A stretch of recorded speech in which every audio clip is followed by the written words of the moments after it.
What's up? What's up? Wes Mitchell, Chris Clark, Gamecock Central Live. What a roller coaster of a day yesterday for South Carolina fans, Chris.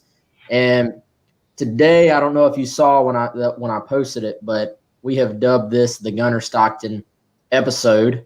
I did. And we'll primarily just be talking about that. Obviously, on our lives, we jump around, talk about a lot of different things, and this will be the Gunner Stockton episode, and sort of everything the Gunner Stockton commitment means. Obviously, not just talking about him as a player, but we're going to talk about how there are some very big implications of adding someone like Gunner Stockton to South Carolina's recruiting class. So if you're watching this live on Facebook or on Twitter, that's fine.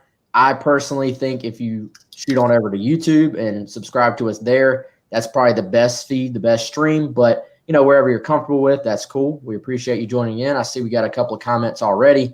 And also, if you're listening on the podcast, which we are sending this out as audio, so some of you will be able to hear this on the podcast right now, I would also very strongly encourage you to go hit us on YouTube and follow us on there so that you can see the video that goes along with it, because those of you who are actually watching right now are going to be able to watch a little bit of Gunner Stockton's highlights, because want to be able to show you that and talk about it a little bit as well, because this dude is legit.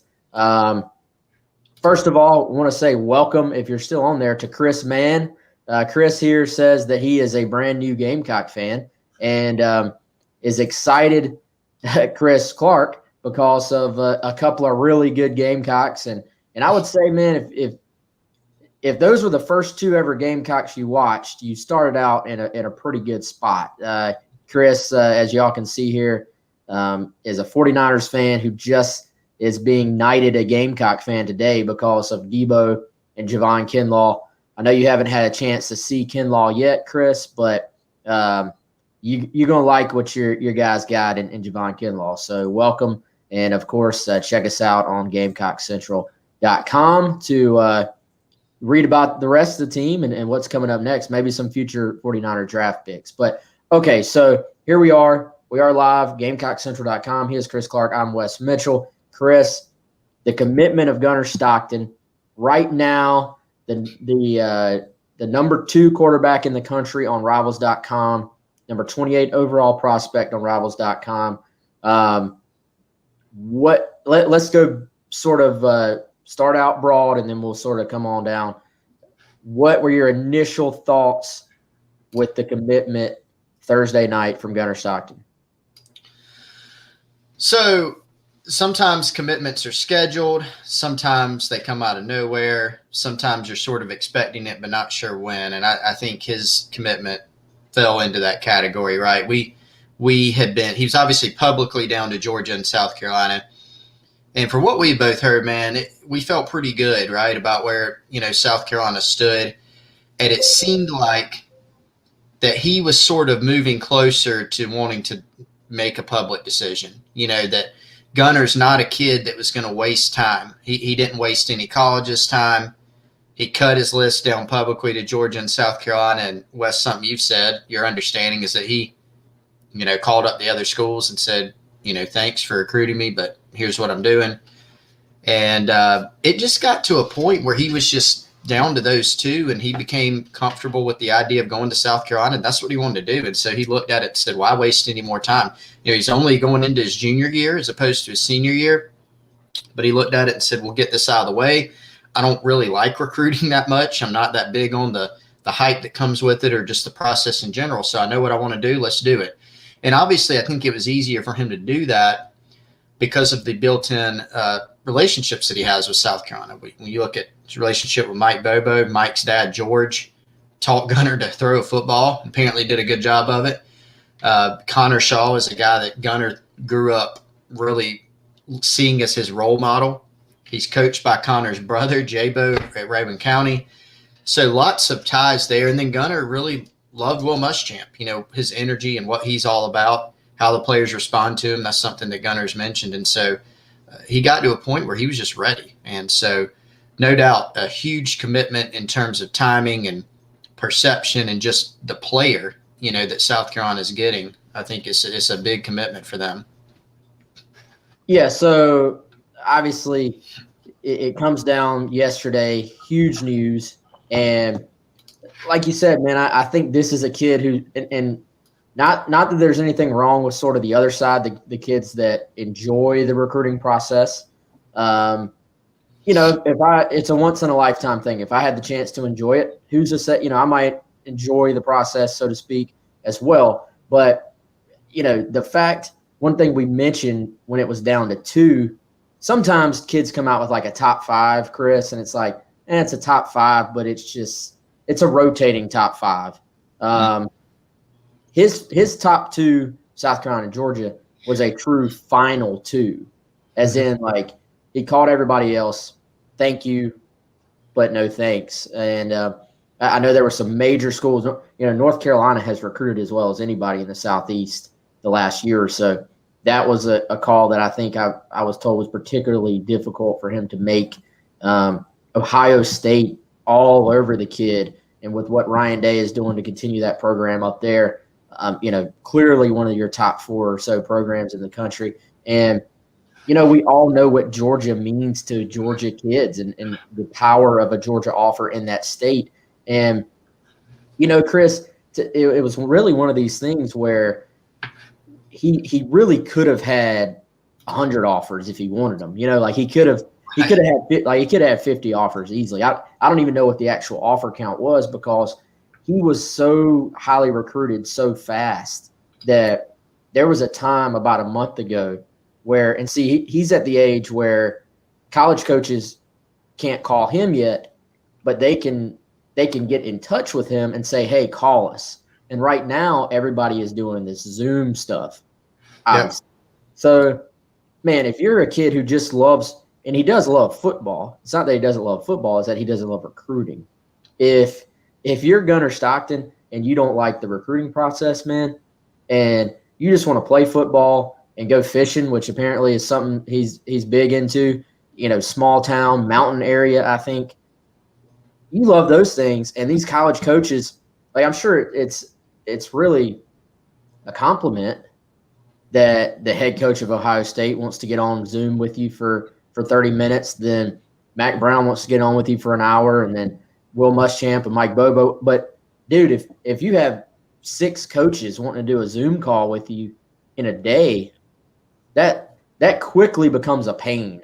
So I really just appreciate the approach of Gunner Stockton. I think that was in line. Even his announcement, we saw that he had some relationships with some of the guys, the recruiting media guys in Georgia. But even his announcement, even though, like you said, we were sort of following it, trying to anticipate it, he didn't really even tell anyone other than, obviously, I guess probably South Carolina staff, hey, I'm about to go. Sometimes kids, will give the media the heads up, hey, be ready, I'm about to commit. He just did his thing. There wasn't it was his graphic. It was, I'm committed, done, over, let's get back to football and fishing. So I think this fits in line. He's very much mature beyond his years from everything you hear. I always look at the reaction from people in the area after a kid commits. Very clear that this guy has some pull, some cachet in that area. And, dude, he already has 77 touchdowns after he's a rising junior, and he has 77 touchdowns. So talk about being just on the forefront and being a known public figure in your local area at such a young age. Like that's a lot, and this kid seems to handle it all.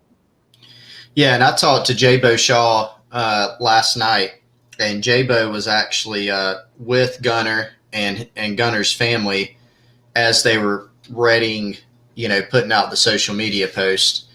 And, it was J-Bo told me that he laughed because I actually sent him a message. I sent J-Bo a message, and he told me later, he's like, we were sitting there about to put the announcement out, and he sent me a message. So we were laughing about it and talking about how it was meant to be and everything. And, he gave me some great thoughts. We got a full piece interview up with him on GamecockCentral.com right now. If you're not a member, 60-day free trial, links in there. Just go to our front page.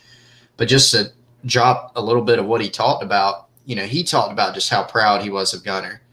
Jabo said, look, Jabo, again, Connor Shaw's brother, and took over the program from Lee Shaw last year, who was obviously their father. He said, look, I've known Gunner since he couldn't walk, and so he was just really proud of him, how he handled it. He said, this is a guy that he's done a lot, but when you watch him work out in the weight room, when you watch him on the field interacting with people, you can't tell any difference. You can't tell that he's one of the most highly recruited guys in the country. He just works his tail off, and he's also really talented. So he handled it really well. I think it was a situation where he was just, again, really comfortable, with South Carolina, and he was just ready to do it, man. And I think that's what it came down to. Yeah. So I think the big picture implications here are obviously massive, Chris, but also just the implications of the player alone. We're going to talk about how when you get a quarterback early in a class, how it can sort of expand out and help you. But just let's start with the player, Gunner Stockton himself, what he brings to the program, why he's so highly recruited at this point in his career. And like I think I told those of you who have been following us all summer, we are on a little bit of a new system than what we started with, but I think I should be able to pull up his stuff where y'all can see it as well, if y'all will hang with me. Can you see that, Chris? All right. Yeah, so you got that on your screen, Chris? Yeah. I think our biggest question is whether or not it's going to be a little bit jumpy at times, but I think it's pretty good so far. Okay, so all right, and I will post this full video, the full highlight clip on Gamecock Central. It'll be free. You can see the whole thing. So if this is a little bit jumpy for you, we'll get that later on. And because some people are just hearing audio right now, let's start with the obvious physical traits that you see here, Chris. Strong arm, can run. I mean, a touchdown scoring machine. Yeah. Has some toughness about him. Pretty quick release. I even saw somewhere the word creativity sort of thrown in there as well. He's just got sort of a knack for making stuff happen. Delivers an absolute strike with guys around him, guys underneath his feet. Just sort of moving around in the pocket, giving himself a little bit of extra time. It's hard. You look at this film, the way the ball comes out, it's hard to really find, Chris, any negatives about him as a player. It seems like when you look at a quarterback, you'll sort of say, oh, he can do this, he can do that, but, needs to improve this. When you just look at this kid, again, this is sophomore film, that it's hard to even pick it apart because he does so many things well. Yeah. I think the one knock that people look at is they look and they say, well, he's a little on the shorter side, average height. That's really about it, and you really, we know in today's game that that's not a prerequisite for success, really. You really don't have to be that. And when you look at particularly the way he can navigate the pocket, move around, and like you said, you mentioned the creativity, the height doesn't really hinder him as much. But, one comparison that's been brought up is to Connor Shaw in terms of like style of play. And I even asked Jabo about that. I'm like, look, it's your brother, you're pretty familiar with him and you coach Gunner. Like, is it a good comparison? And he said, yeah, it really was. But here's what he mentioned, because I mentioned this on the Insiders Forum the other day when people were asking me for like a player style comp, and I mentioned Connor. And this almost puts too much pressure on Gunner, but I said he's a more talented Connor Shaw, right? Like when you look at the tools, he's not as fast as Connor. He's not as dynamic running in terms of pure speed. But Jabo said, look, Connor will tell you these same things. He said Gunner's arm strength, is more advanced, at the same stage. This is a kid that as a freshman at a camp threw the ball 60-something yards in the air. You know, as a freshman in the playoffs, quarterfinals, you know, he couldn't even drive to school and he threw for 300 yards and rushed for 200 in a game in the playoffs, you know. So, like, the tools were there early and developed, and he sort of just has that God given ability. But he's also, you know, very instinctual. He can run. As the film shows, he's not going to blow you away with speed, but he's just, you know, he's just crafty. And he's 220 pounds now, you know, so he's a guy that's got some, yeah, he weighed in at 220 yesterday. So he's got some bulk on him. And, so I mean, just in terms of the physical tools, man, he's really intriguing. He's also got the mental makeup that you look for in a quarterback. Yeah. So Chad, Chris, if Chad does something, I take it as as gold. And as far as guys in Georgia, Chad covers Georgia high school recruiting as well as anybody. And when he talks so highly about this kid, and he uses the word advanced, and I think that's really a great way to describe him, because there's a lot of quarterbacks that can deliver the football at this age. There's a lot of quarterbacks that have the physical skill set, the physical ability to go sling the football around. It's the processing power, really, to be able to process all this information at once and understand what you're trying to do offensively. And then the next step is understand what you're trying to do offensively within the context of what the defense is trying to do to you, and then process it in a second and a half. And then, oh, by the way, you go back to the first point, you have the physical ability to actually do something about it. Like, it's one thing to be able to just throw the football. It's another thing to be able to know mentally where the ball goes. It's something completely different at this age to be able to turn around and put it all together. And then, oh, by the way, if everything else breaks down, I have the speed to extend a play, or I'm big enough to run you over as well. It's just, you always look at sort of the complete picture of a guy. And when you look at the complete picture with this kid, it's easy to see why he's the number 2 quarterback in the country. And I see one of the comments asking, yes, if you are able to watch this right now, the number 14, a big reason for that number is because Connor Shaw and number 14 at South Carolina. So, it made way too much sense here for I think a lot of reasons as far as him choosing South Carolina. But if you just really break down why he's the number 2 quarterback, and I think has a great shot at 5 stars on Rivals, it's easy to see when you watch the film. And Chris, I hesitated to bring this up, but I do think it's kind of a fun point. Somebody on Twitter asked me, do you think he has a chance to get Trevor Lawrence's record for touchdowns in Georgia? And I have not looked at this myself. Do you know the number off the top of your head, Chris? Oh, it's a whole bunch. I can't remember the number, though. But I do have a somewhat interesting stat on that. Although I don't know the number. Like, you talking about the final Trevor Lawrence number of what he finished with? Yeah, I think it's 166. That's sort of what came to my mind, but I didn't know if I was completely and utterly making that up. So, yeah, I think it's 166. So, if you got to figure, Chris, he's at 77 right now, 2 seasons in. You got 2 things at play here. Freshman year, I'm sure he was just trying to figure things out, right? He's going to be a better player as a senior than he ever was as a freshman. You got to stay healthy, obviously, throughout your career to be able to hit on a number like that.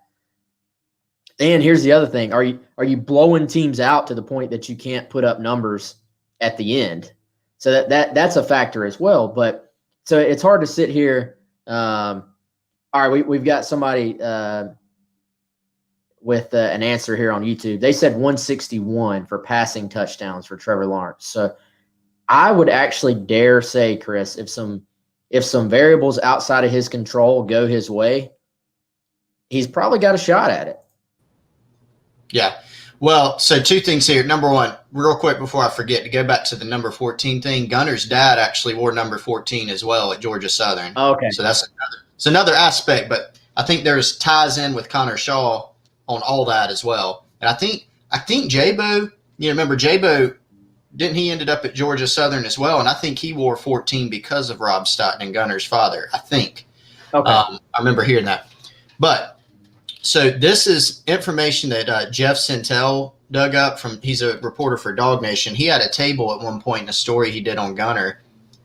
So Trevor Lawrence, through his first two seasons, 29 games, 6,708 yards, 69 touchdowns. That was through his first two seasons. Gunner's first two seasons, 26 games, so three less, a little less yardage, only 6,390 yards, but 77 touchdowns. So he's actually outpacing Trevor right now in terms of touchdowns, not for yards. So he'll have a chance. I mean, he'll have a chance to get there. Whether or not he does, I don't know. But he's going to put up numbers either way, Yeah, so good stuff. And we're not saying he's going to be Trevor Lawrence, but right. Yeah. It's a valid conversation and a valid point, and kind of fun to see if it happens, honestly. And Chris, I already sort of had it on my list, but I immediately pulled up the schedule and was like, when can I get up there and watch this kid play? And week 2, he's actually playing against Brock Vandegrift's team. Yes. Who is the Georgia 2021 quarterback commitment. So depending on how many, in a normal year, that place would be packed for something like that. I don't know what Georgia's rules are going to be for high school football, but that would be a fun game to get to if we can make it happen. So, all right, Chris, let's move on a bit more. I think we hit on him as a player. Let's move on a bit more to sort of the conversation for what this means as far as big picture recruiting, what it could mean for this class, because I think it's worth pointing out, here we are, it's August 21st, 2020, obviously. We're hoping 2021 gets here pretty soon, to be honest with you. But that's in a big picture, not even a football context. But, okay, first commitment for 2022. Just with that one commit, Chris, South Carolina is 11th in the country for the 2022 rankings on Rivals, right? Yep. So if you sort of look at building a class, the absolute best place you could ever start would be with an early quarterback commit, and you get this guy in first. And I think he's not going to be a rah-rah Twitter talking about recruiting guy that's going to just, be all over social media. But I think as far as personality, being someone kids want to play with, you've already got some stuff up on Gamecock Central. This is huge, both in a specific case of him going out and, telling some receivers, hey, I need somebody to throw to. Hey, I need somebody to hand the ball to. But then also it just allows the coaching staff, Chris, to sort of say, hey, come play with this guy who is an absolute phenom. And, Chris, I've heard there's already movement, and you talked to some guys yesterday, there's already movement of prospects reaching out to South Carolina, sort of asking about Gunner Stockton and saying, can I I don't want to say can I get in the boat, but I think the interest is peaked because of this. And you talked to some guys, and I don't know if you want to talk about that a little bit, but what's your impression on what this could mean for South Carolina? Unless for those who don't really follow recruiting a ton, that doesn't mean like 5-10 guys are going to jump in the boat like this month. It's a long-term process still, but it opens the door, Chris. And I think you sort of, let's fast forward, get through 2020, get the recruiting process back on like its normal grounds. I think this gets the kids on your campus, because hopefully by next year, recruiting rules will be back normal. You can actually get guys in. And that's when the brand new football facility, everything South Carolina has going for it on campus, that's when those things can pay off. The key for South Carolina, as we've seen, has been to get the big-time guys on campus. I think Gunner Stockton, if you really want to get down into the details, get the kids on campus for you, and then that's what gives you a shot. Yeah, it's a great point. A lot of people, little bit of a tangent here, but a lot of people have mentioned, okay, the facility, the new football operations center, it was built as a game changer, all this. I don't really know. I don't see. And what was meant by that is it's a game changer for the players, no doubt, but also for prospects, in that doesn't mean you're going to have 15 5-stars jump in because you built a new building, but it's a way to get guys on campus. And we did see the best class, we think, that Muschamp has signed last year, 2020, 2 5-stars. Marshawn Lloyd, for example, was a guy that one of the ways they could get him to campus, hey, man, you need to come check this out. Look at this new stuff we got. He came to campus. Then they got him back again. They eventually signed him. So it does pay off in that aspect. And so same thing with Gunner. It can be a reason for them, even if it's not, hey, I'd like to play with that guy, or I know that guy and I would have a relationship with him, and I just open my eyes more to South Carolina. Even some prospects, man, they just look at it and they say, wow, Gunner Stockton, dude's a high 4-star. He's got all these offers. He made this early commitment, number one. And number two, he made it to South Carolina, and Georgia wanted him. I wonder why he did that.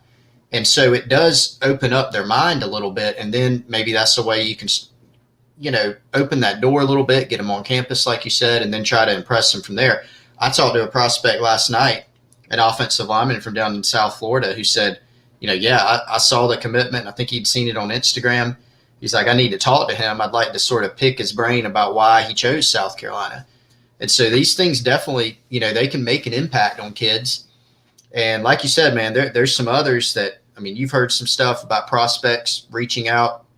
I talked to a couple others. One of them was Adam Randall from Myrtle Beach, who had some really interesting things to say about the possibility of playing with Gunner Stockton, in the 2022 class. He's in that same class. So it's something that, he already talks to some prospects, already has some relationships. And so there's some intrigue now for certain guys.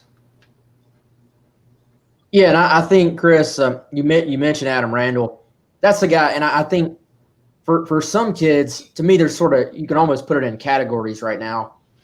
For some guys, it's going to be, well, this maybe can help push South Carolina over the top.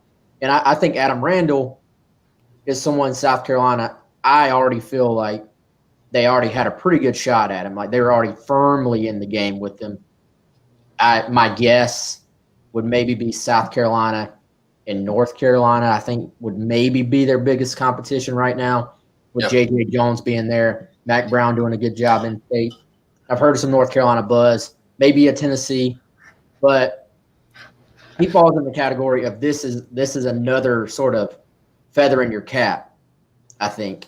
Then there'll be other guys that will fall in that first category I talked about, of maybe you weren't in great shape yet, but it just gets you in the door. It opens the door. It gives you a chance. So, I'm going to be very curious to see how this sort of plays out with this class, because it is still early. Maybe it even gives you some buzz in state with some other kids as well. I know Gunner's a Georgia guy, but this is a strong 2022 class in the state of South Carolina.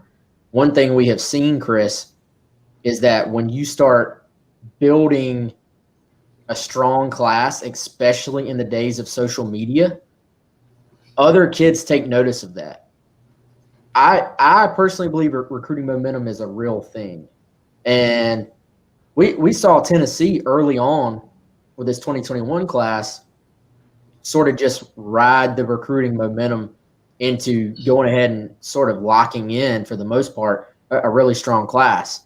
We'll see if they, how many guys they hold on to, but still, point being, when kids see other kids committing, that it piques their interest. And kids these days, man, this is the day of super teams in the NBA, of follow the superstar, of you can go from being an afterthought to being the coolest kid at recess in a day. You know, don't you feel like that's like if you get rolling, if they can get another guy, frankly, with a bunch of stars by his name to hop in alongside Gunner Stockton, then it just sort of builds on itself. So I think in a down the line sort of way, it helps them with this in-state class as well. Even, not even talking about necessarily the receivers, it sort of can even bleed over onto the defensive side, just because the defensive guys are going to say, hey, they're getting players on offense. They're obviously going to need some defensive players as well. So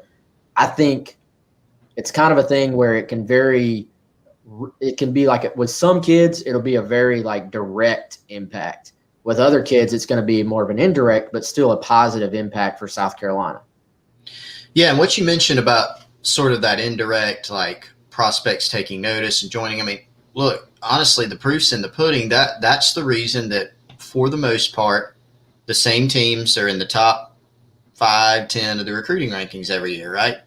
And it's a little more complex than just who's jumping in. I mean, a lot of those programs have a lot of tradition or they've been winning lately.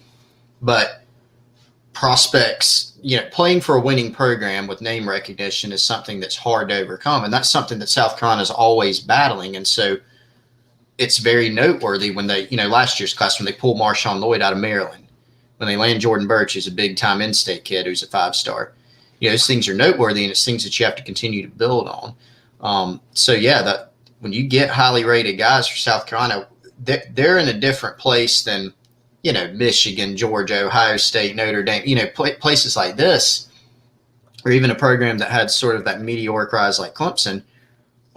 You're in a different spot. And so it's about sort of continuing to try to build. Now, obviously, last year didn't go like they wanted, but they got to try to right the ship, and then they have to continue recruiting. And so putting a piece in place like Gunner Stockton, and even if you go back to the 2020 class with Birch and Lloyd, it sort of shows people like these guys are stepping out on a limb. Maybe they're going to try to do something new. That's where you got to get first if you're South Carolina, and that's a big part of the recruiting pitch. Yeah, and we're going to hit on this question here in a second, but one point that was brought up to me, Chris, as well, is that if you look nationally, you have what's the kid that's going to Texas, the other quarterback? Quinn Ewers. Yes, so basically those are the two guys I would say right now, at least as far as Rivals' belief, that are in the running for the number one quarterback spot, right? So he's committed already, but other than these two guys, and that's not even South Carolina's territory. So right. Most of the time, point being, in the Southeast for 2022, not only is Gunner Stockton the biggest name, he's also one of the few early big name quarterbacks to go ahead and say, I'm going to my school. I'm going to South Carolina, and let's start building this class. So I think there are some advantages to that, to sort of being first and being able to go ahead and have that position and have that spot locked in. And one thing I've seen, sort of put out there is that this isn't a kid that is going to be wavering back and forth. Yes, it's a very early commitment. We all know that it's a verbal commitment, but not just not the personality, Chris, of someone who's going to be looking around and trying to take a bunch of other visits and again wasting anyone's time, because I think he probably saw the recruiting process as wasting his own time to an extent. I think he knew what South Carolina was about. He knew what Georgia was about. He probably wanted to make sure he was making the right decision between those two. But I think the other stuff was kind of just very overwhelming for him. So he's not someone that's going to be wavering and bouncing around and stuff like that. So worth pointing that out. Let's see. I think is there anything else we need to hit here, man? Is there any other guys that, specifically you want to mention? Or I know we've hit a lot of things on Gunner. I'm trying to think if we have anything else we need to hit. Did you want to hit that question, or you mean before we move on to? Yeah. Okay. Good. Yeah. So, big picture, state of the quarterback room as it currently sits, and the incoming commitment of Colton Gauthier. I think it's a good question, and I think worth pointing out that they are building a big-time program's QB room, right? Like if you look at roster construction, that's how a big time program's quarterback room is supposed to look, right? I mean, you stack talent, and are you going to ultimately, I would say this, Chris, if you are recruiting well at quarterback, you're going to have people transfer out. Yep. I think if you don't have any quarterbacks transferring out, that's actually probably a sign that you're not recruiting very well. Probably so. In a backwards way, right? Like, no, you're right. Like we've talked about it. Quarterback is not.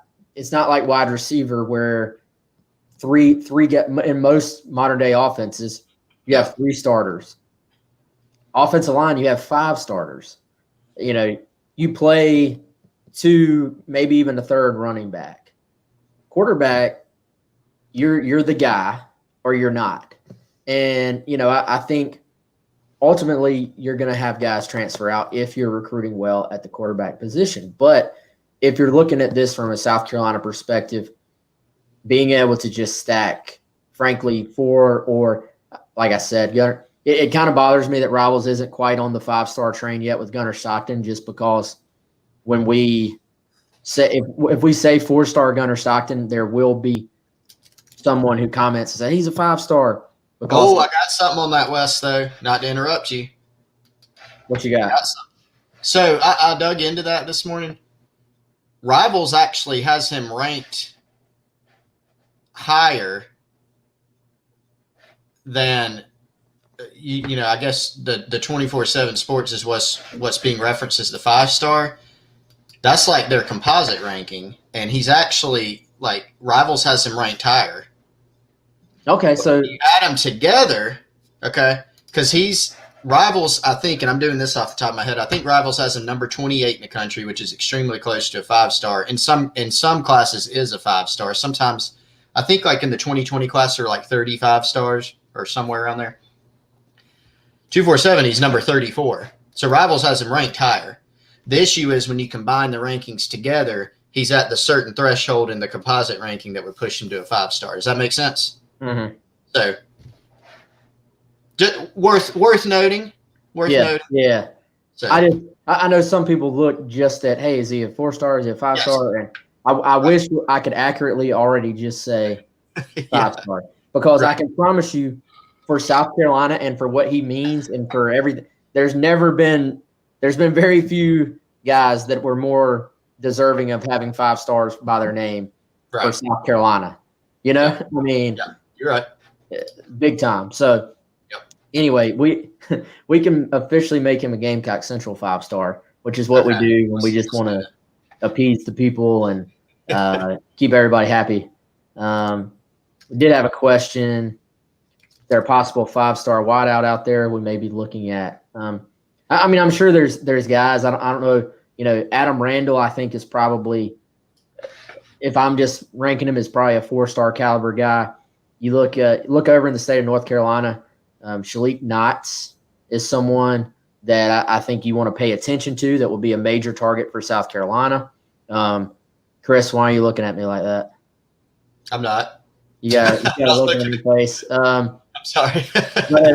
but I was like, did I say a name wrong? But if you go – all right, so going back to the quarterback room thing, I mean, I don't think this affects – I mean, you spent some time with Colton Gauthier a couple of weeks ago.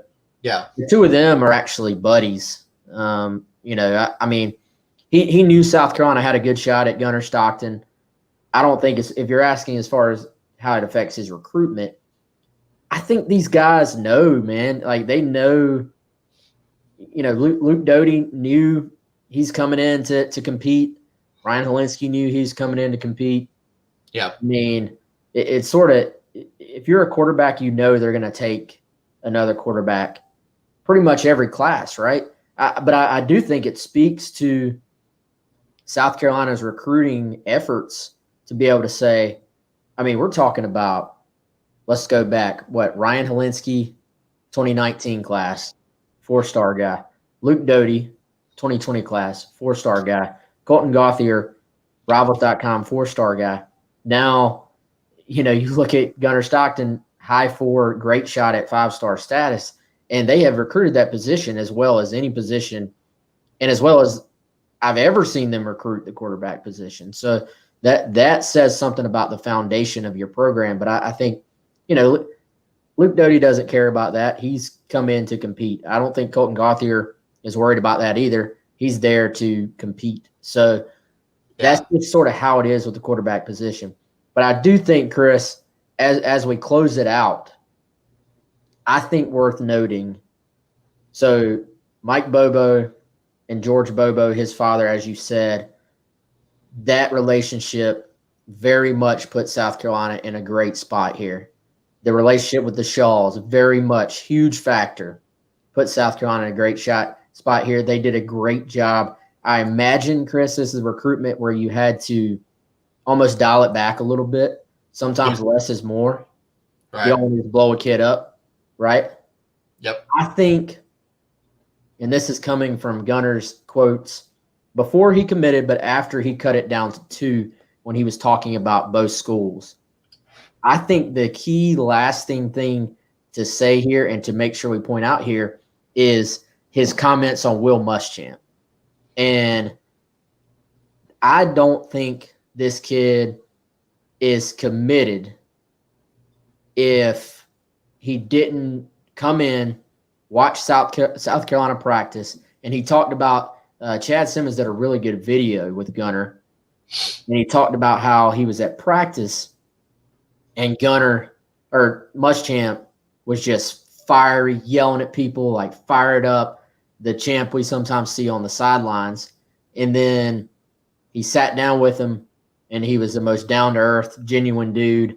And I think just him seeing, hey, this is a guy who can push me on the field, which is what he wants, but then is, calm and genuine and someone I can talk to off the field, a player's coach off the field. I think that is what ultimately helped push South Carolina over the top, combined with that other stuff. And Chris, I don't think Gunner Stockton is committed to South Carolina if he doesn't believe in the future and the foundation that Will Muschamp is trying to build. So when the fan base gets upset, obviously nobody is happy with the way the season went last year. But here you have a kid who could have gone anywhere. It would have been very, very easy to say, oh, Kirby Smart's won more games at Georgia.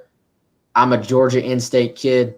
I'm just going to Georgia. That would have been the easy decision, right? That would have been the safe decision.